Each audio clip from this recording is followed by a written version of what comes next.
Muy buenas tardes, mi nombre es Fabricio Yola Espinosa, soy estudiante de la carrera de Derecho, de la asignatura Derecho Civil Obligaciones de quinto ciclo A. Muy bien, hoy ya vamos a hablar acerca del tema muy importante, el concepto general de las obligaciones y fuentes de las obligaciones.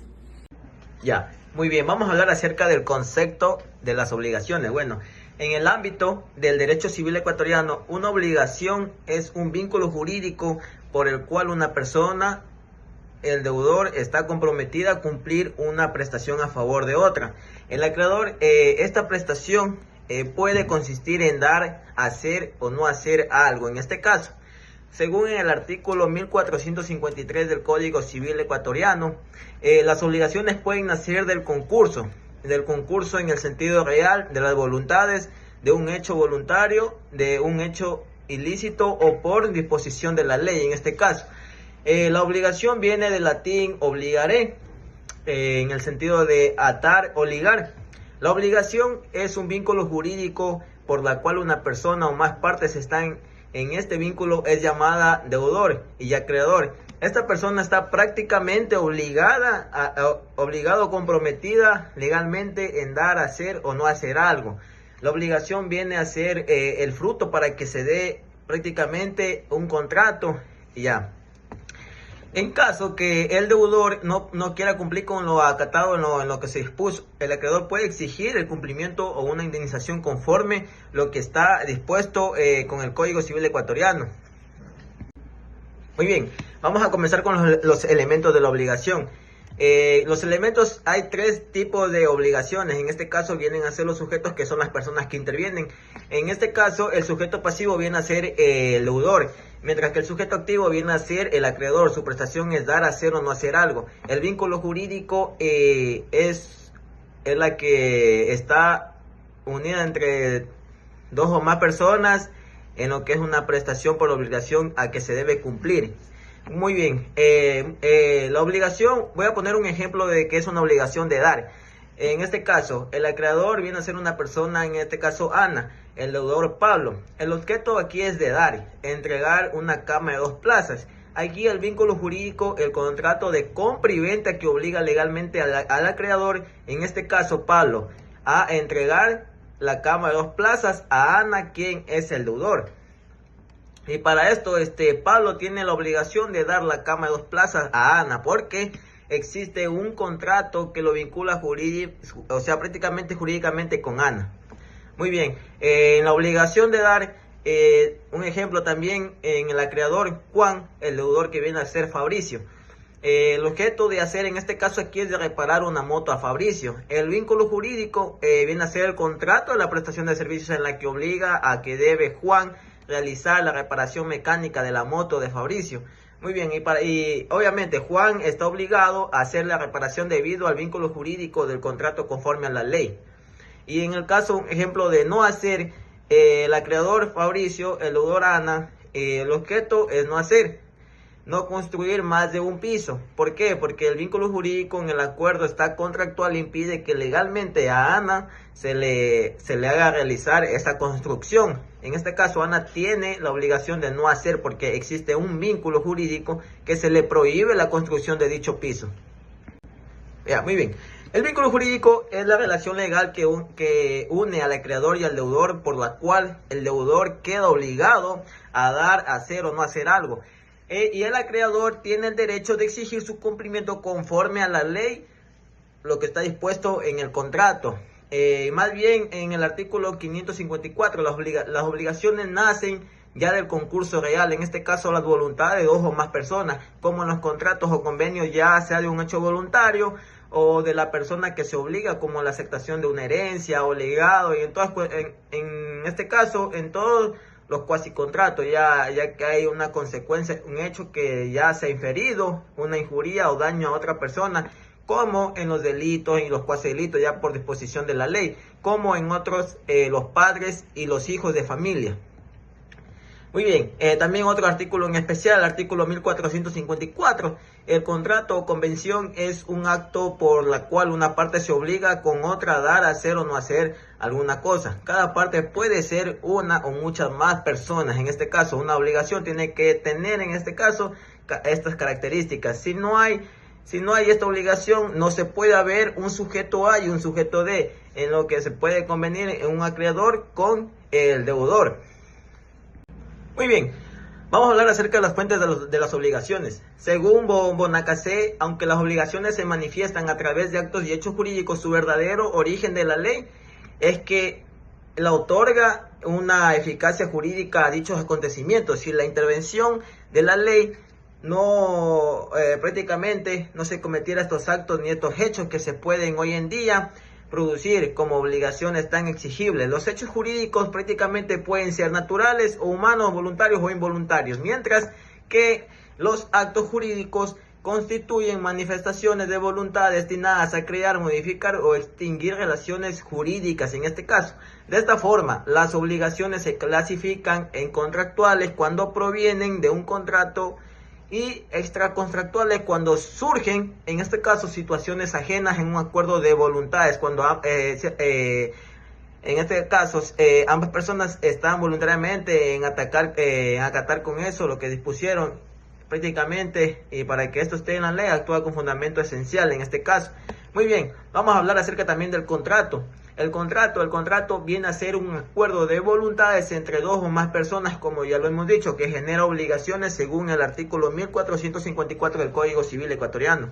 Un contrato es un acto por el cual una parte se obliga en este caso, obliga para con otra dar, hacer o no hacer alguna cosa. Esta definición básica prácticamente establece el contrato con un acto jurídico bilateral, aunque puede ser unilateral en ciertos casos. Bueno, la estructura de los contratos, el contrato es que sea válido, que tenga la causa, que tenga el objeto ilícito y el respectivo consentimiento y con la autonomía de voluntad. Muy bien, vamos a decir un ejemplo de contratos. En este caso, un contrato de préstamo, ya que es un contrato mutuo.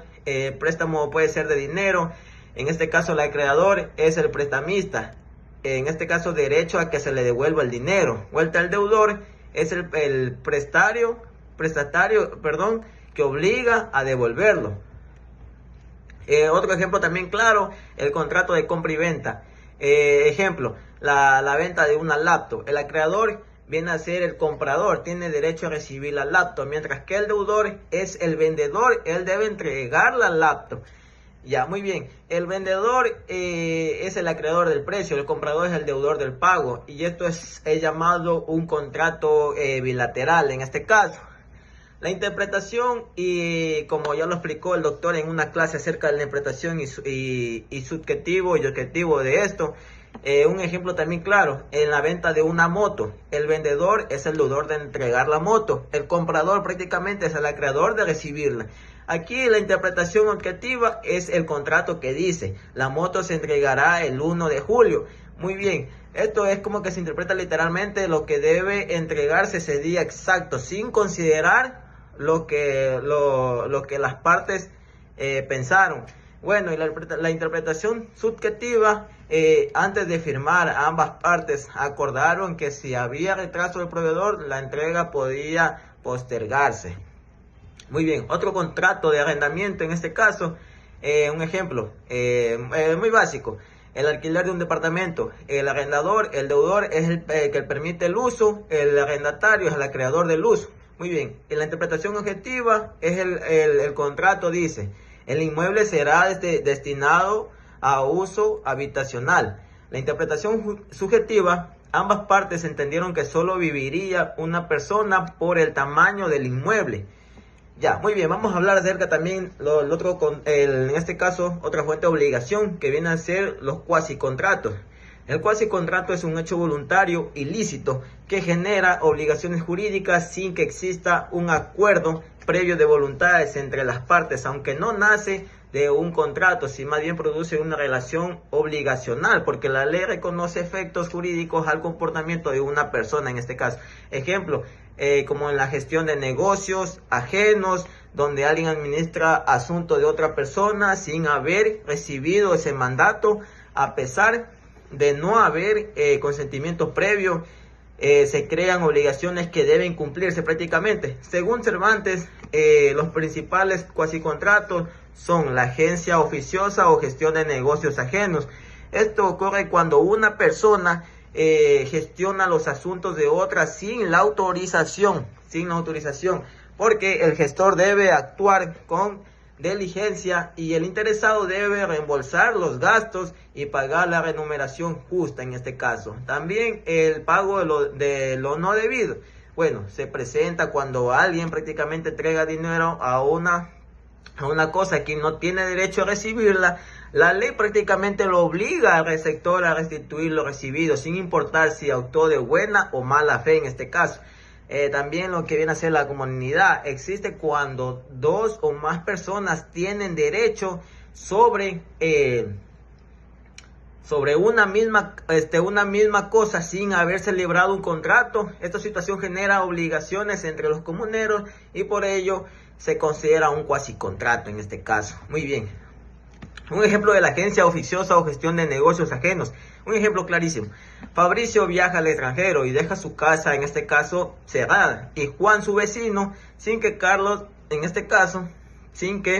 Fabricio se lo impida, paga la luz y contrata a un plomero para arreglar una fuga y evitar daños mayores. Aquí en este caso, este cuasicontrato, Juan es el gestor y debe cumplir con cierta diligencia. Vuelta, Fabricio es el interesado y está obligado a prácticamente reembolsar los gastos realizados por Juan. ¿Por qué? Porque prácticamente Juan es el que se va a quedar a cargo de dicha en este caso,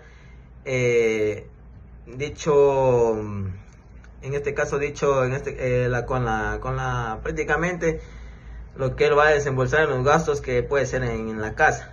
Muy bien, el pago de lo no debido también.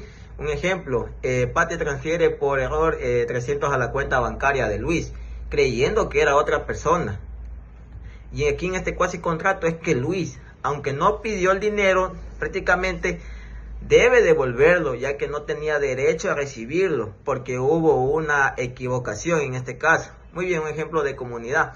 Un ejemplo, Ana y Pedro heredan una vivienda de sus padres sin firmar ningún contrato entre ellos. El cuasicontrato viene a ser aquí que ambos son comuneros. Tienen la obligación de contribuir a los gastos y prácticamente respetar el uso común del bien al que se le entrega. Muy bien, prácticamente aquí también vamos a hablar de otra fuente que es el delito. Y también vamos a hablar de los cuasidelitos. Muy bien, el doctor habló acerca del delito. Los delitos y cuasidelitos, o sea, son actos o omisiones ilícitas que causan daño a una persona, a sus bienes, y pueden cometerse con dolo, culpa o negligencia. Imprudencia o impericia en este caso, de acuerdo con el artículo 1453 del Código Civil ecuatoriano. Estos actos constituyen una fuente de obligaciones, ya que generan el deber de reparar el daño causado que se ha hecho. El delito civil se define como un hecho ilícito que lesiona a otra persona y da lugar a una responsabilidad civil. El artículo 2214 del Código Civil ecuatoriano establece muy bien que quien comete un delito, en este caso, o cuasi delito que causa daño a otra persona, está obligada a indemnizar sin perjuicio de la sanción penal que pueda imponerse, a diferencia del derecho penal, cuyo objetivo en este caso es castigar la conducta ilícita. El derecho civil busca prácticamente la reparación del daño, ya sea material, moral. Esta indemnización constituye una sanción civil distinta de la pena penal.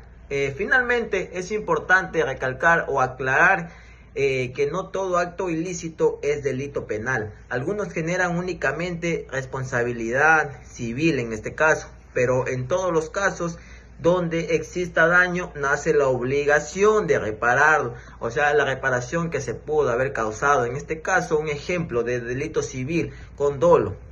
Me tomo mi nombre, Fabricio, con intención rompe el celular de Juan durante una discusión. Aquí la consecuencia jurídica es fácil. Fabricio cometió un delito civil en este caso.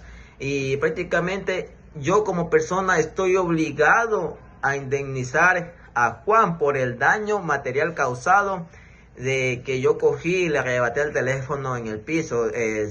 Prácticamente estoy cometiendo un delito civil en este caso, pero en sí yo como persona jurídica tengo que repararle ese daño que le cometí. Muy bien, vamos a hablar otra fuente importante, el cuasidelito. El cuasidelito es un acto ilícito cometido sin intención de causar daño, pero que produce un perjuicio como consecuencia de la negligencia, imprudencia o descuido de una persona, a diferencia del delito. En el cuasidelito no existe dolo o prácticamente animus nocendi, sino culpa.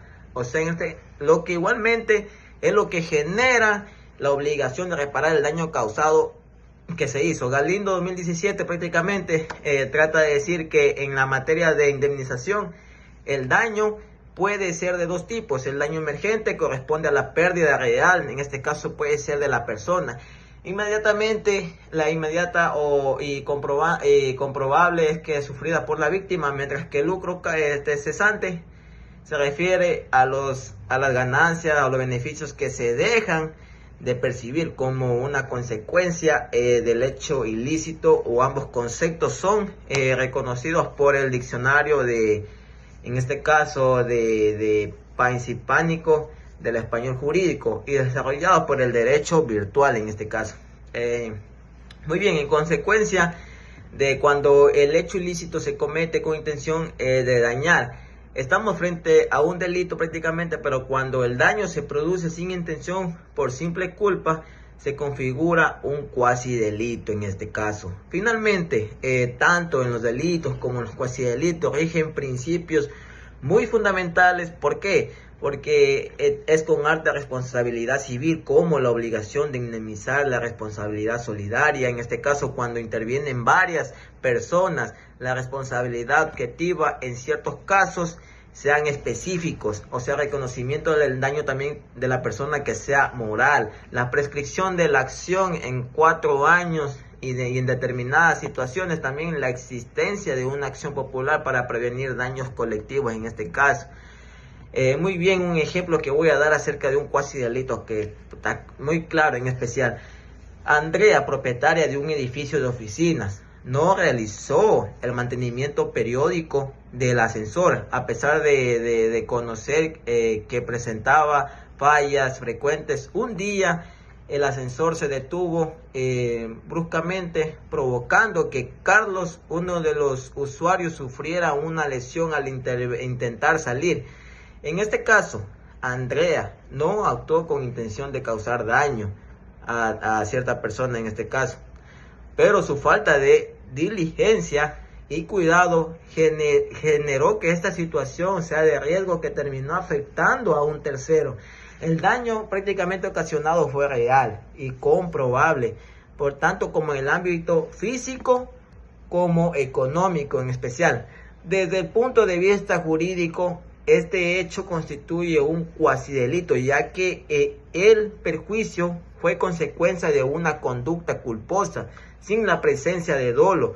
Por ello, Andrea está obligada a reparar por ley el daño, o sea, a la indemnización a Carlos por el daño emergente que prácticamente pasó en cierta oficina, el lucro también cesante derivado de la incapacidad temporal para trabajar y corresponder el daño moral sufrido que prácticamente se le cometió a Carlos. Muy bien, y por último la fuente que muy bien el doctor ha hablado mucho de la ley. La última fuente, la ley, es uno de los principios muy fuertes. En este caso es una fuente de las obligaciones principal, ya que puede imponer deberes jurídicos de mantener directa y sin que exista un acuerdo previo entre estas obligaciones, ya que nacen simplemente por una norma jurídica, como ocurre como por ejemplo el juicio en este caso como juicio alimenticio entre los padres e hijos. Las obligaciones obviamente también están directamente en la ley, que nos permite entender cuándo y por qué. ¿Y por qué se da esto? Porque prácticamente en el artículo 1 en este caso la ley, manda, prohíbe y permite. Con esto doy finalizado mi exposición acerca del concepto general de las obligaciones y las fuentes de las obligaciones. Espero en esto me hayan comprendido de la mejor manera y así poder entender un poco más acerca del derecho civil obligaciones. Gracias.